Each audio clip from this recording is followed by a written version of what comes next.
आज हम बात कर रहे हैं अली इमाम नकवी की एक बहुत ही दिलचस्प कहानी पर। शीर्षक है गिद्ध चले गए। हाँ, ये कहानी हमें ले जाती है मुंबई की डूंगरवाड़ी, जो पारसी टावर ऑफ साइलेंस है। और वहाँ काम करने वाले दो खुद्दामों की जिंदगी में। उनके नाम है फिरोज भाटिना और हुरमुस। कहानी की शुरुआत ही बिल्कुल माहौल बना देती है। ये दोनों एक लाश को बाउली यानी टावर ऑफ साइलेंस की तरफ ले जा रहे हैं। ये उनका रोज का काम है, लाश लेना, फिर रिश्तेदारों से बख्शीश मिलना। हाँ, वो 10-10 के नोटों का जिक्र है।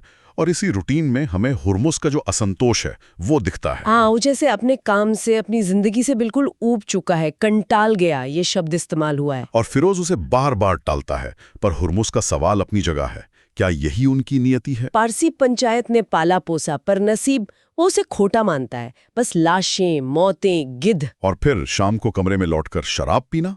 कहानी उनके संवाद को भी पकड़ती है। हाँ, वो जवानी सुपरफास्ट और बुढ़ापा मालगाड़ी जैसा। और नजर आता है तो बस मौत का मंजर। फिर कहानी में एक ट्विस्ट आता है। घंटी बजती है, दूसरी लाश आती है, बगली नंबर 4 से। इस बार हुरमुस बख्शीश लेता है। और जब वो ये दूसरी लाश ले जा रहे होते हैं तो हुरमुस का गुस्सा जैसे फूट पड़ता है। हाँ, वो फिरोज मौत पर कुछ सोच रहा होता है और हुरमुस चिढ़ जाता है। पूछता है, लाश, गिद्ध, दारू, ये नोट, क्या यही जिंदगी है? और फिर असली मोड़, वो बावली का दरवाजा खोलते हैं और हैरान रह जाते हैं। पहली लाश वैसी की वैसी पड़ी है। जी, गिद्धों ने उसे छुआ तक नहीं। ये तो अनहोनी थी। ऐसा पहले कभी नहीं हुआ था। उन्होंने आसपास देखा, पेड़ों पर नजर दौड़ाई, एक भी गिद्ध नहीं। एक भी नहीं।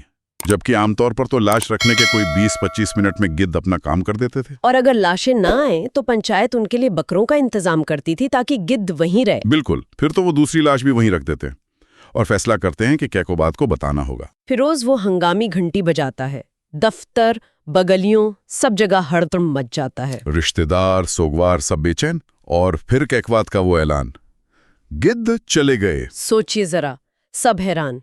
बात ऊपर तक पहुंचती है। Parsi panchayat secretary, director, chairman तो पुलिस कमिश्नर को फोन करते हैं।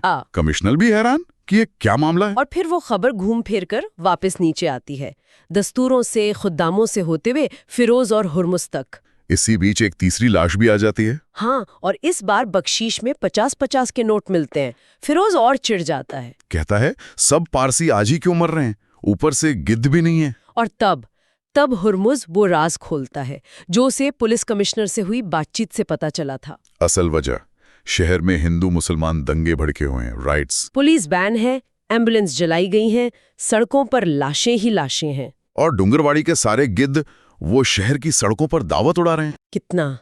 कितना भयावह है ये। प्रकृति का चक्र इंसानी हिंसा की वजह से टूट गया। हाँ, कमिश्नर ने कहा तो है कि रास्ते साफ होने पर गिद्ध लौट आएंगे, लेकिन हुरमुस को यकीन नहीं। उसका वो आखिरी सवाल, ये इंडिया है, यहाँ रोज रायत होता है, रोज मानस मरता, फिर क्या गिद्ध वापस आएंगे? ये सवाल सिर्फ गिद्धों के बारे में नहीं रह जाता, ये बहुत गहरा है। क्या वो संतुलन, वो व्यवस्था वापस आएगी? सही। कहानी व्यक्तिगत निराशा, एक पारंपरिक व्यवस्था के चरमराने और एक क्रूर सामाजिक सच्चाई को एक साथ बुन देती है।